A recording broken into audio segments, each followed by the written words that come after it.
Allan Aguirre with your Incorruptible 2-minute warning. We are in where are we? We are in week 7. It's Tuesday, and we are in starting chapter 4 of First Peter.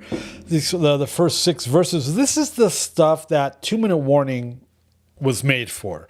It's the stuff that the Bible talks about that Christianity doesn't believe, doesn't agree with, that Christianity actually teaches against. This is the stuff that conflicts with mainstream Romanized Western Christianity, and not only conflict, but it contradicts what we were taught. What are we talking about? We're talking about the issue of sin.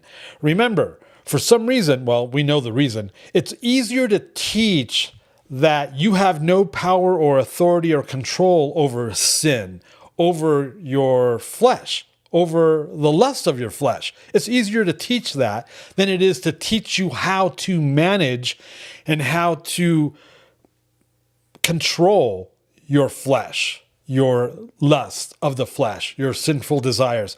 It's a lot easier to teach and preach that you have no control over it, and it's and put it into this nebulous. It's God's problem, it's God's issue, and you need to just deal with it. And then and if you do sin, well, it's a liberal approach to the issue of sin and your flesh and the fact that you're supposed to be self-controlled. You're supposed, right? They actually allow for sin today. That's right. Frickin' buzzer, right? Bam! No, right? They're actually changing the narrative. They're changing the narrative in society, but they're changing the narrative within the church. I mean, look at these lunatics that are out there. Some of these worship leader guys, they're taking psychedelics now, right? But the liberal mindset in the church will actually tell you that that's no longer sin. That's no longer a sin today. And that we got it all wrong. The Bible has it all wrong. The Old Testament is wrong. That's not what the Old Testament meant. That's not what the Old Testament is talking about. Because it's easier to do that than it is to teach you to say no to your flesh and to say no to the lust of your flesh. I was born this way. No crap, sunshine. That's why you need to be born again. 1 Peter 4, 1 through 6. Since, therefore, Christ suffered in the flesh, arm yourselves with the same way of thinking. For whoever has suffered in the flesh has ceased from sin. Whoa, wait, you're saying that Peter is saying that I can stop sinning? Yeah. I'm all excited. So as to live for the rest of the time in the flesh, right? So that the rest of your time here will no longer is no longer for human passions, but for the will of God. See, the people aren't teaching you how to live out the will of God.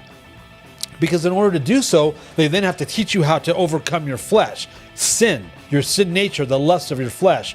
For the time that is past suffices for doing what the Gentiles want to do, pagans, living in sensuality, passions, drunkenness, orgies, drinking parties, and lawless idolatry, or the various forms of sexual immorality that have been normalized, that they're grooming your children to believe is normalized. Why? Because they have to prepare you psychologically, mentally, emotionally, and spiritually for their beast system. With respect to this, they are surprised when you do not join them in the same flood of debauchery, and they malign you. But they will give account to him who is ready to judge the living and the dead. For this is why the gospel was preached even to those who are dead. Whoa, think about that. That though judged in the flesh the way people are, they might live in the spirit the way God does. This is all about walking in the spirit and living in the spirit, not walking in the flesh and living in your flesh. See? Nothing has changed. They want you to believe that this is all new, that none of this has happened before. That's not true. This is ancient. Ancient.